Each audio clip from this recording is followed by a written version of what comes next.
That's a very good question, and it's a hard one to answer, I think. So in our work package, we're focusing on migration and border governance and policies associated with borders. And this is something that in this space becomes very important. To give you an example, in several European countries, but not only, we have citizenship testing materials, and materials for newcomers on how to integrate into the national society or national sphere. And so there are differences between different countries, but they're, I would say, very particular, kind of minor cultural differences. And what is underlying them is this idea of, principles or values, liberal democratic values, such as, the rule of law and the rights-based order, or the human rights-based order, and the protection of minorities in the place of, different minorities, and in the place of, for example, women in society, as well as pluralism and freedom of thought and freedom of conscience. On one hand, we have the policies and the legal frameworks. On the other hand, we have discursively constructed ideas of what are values and where they lie in society.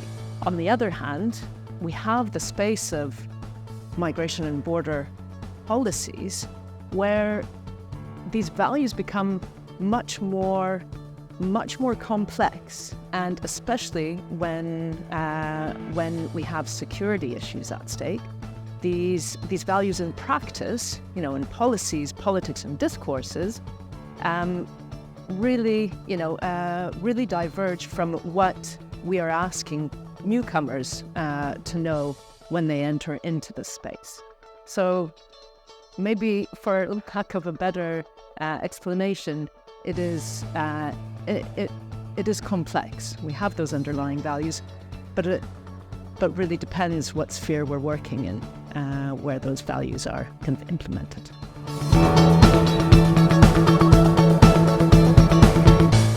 I'll give you an example of the space between Poland and Belarus, and Lithuania and Belarus in the last few years. Starting from the spring-summer of 2021, we have a very tense border situation. And on one hand, we have the Lukashenko regime, who is literally weaponizing migrants, but also their narratives, right? We have two narratives that are coming from, two kind of important narratives, dominant narratives that are coming from Lukashenko's side. And the first one is the narrative towards his own citizens, which is, we are inviting migrants, and look how charitable we are.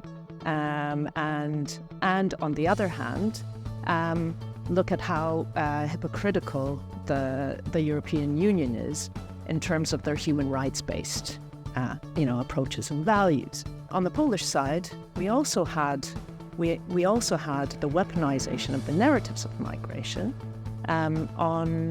for political purposes. So we had the situation on the border, and the narratives that were spun by the government were such that incited fear and a great deal of fear into the populace by constructing this narrative of these migrants as threatening, as terrorists, as not only terrorists but pedophiles and zoophiles, to construct this extremely negative image of those who were trying to get through the border, also for very political purposes. So we have this interplay actually on both sides of not only the weaponization of narratives, but also the weaponization of migrants themselves. So a double weaponization.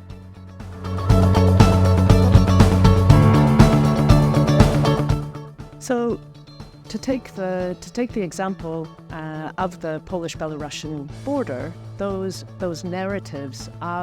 threatening narratives of migrants who were coming through the Belarusian-Polish border, we had a very quick and effective change in policies. So first we had the making of an exclusion zone that didn't allow for anyone except for border forces and other uniformed forces to enter into the space of the border area, excluding journalists, excluding civil society organizations. Then we had essentially the legalization of pushbacks onto the Belarusian side. And the making of a wall along the space of the Polish-Belarusian border in the primeval, the last remaining primeval forest in Europe. So this very quickly translated into policies, and to be sure, their narratives are not the only thing that impacts the making of these policies. But they certainly had a large role to play to get the society on board behind the making of these different regulations and solutions.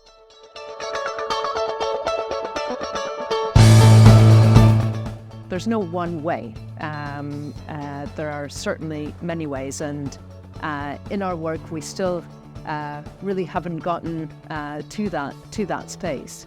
But certainly when we're dealing with narratives of the other and of the threatening other, the first thing that comes to mind, and this goes back to social psychological theories of contact hypothesis, to be able to dispel the negative visions and stereotypes and prejudice of the other, we need to have contact, and not only contact side by side, but meaningful contact. So this is one way. Another way, in terms of, especially when we're talking about policy making and building, for example, migration and border governance, structures. Here, the issue is that these policy areas become extremely politicized and extremely polarized. And so the more stakeholders we can get on board in the governance structures to sit at the table and by a process of consensus come to strategies and policies and practices, the more voices we have, the better we are.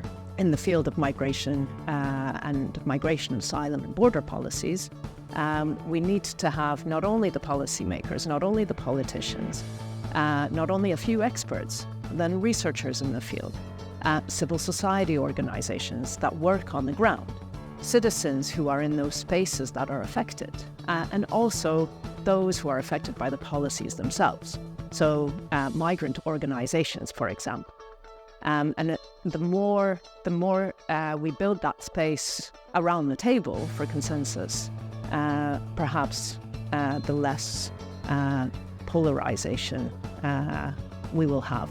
But this, as with anything, may be just the tip of the iceberg.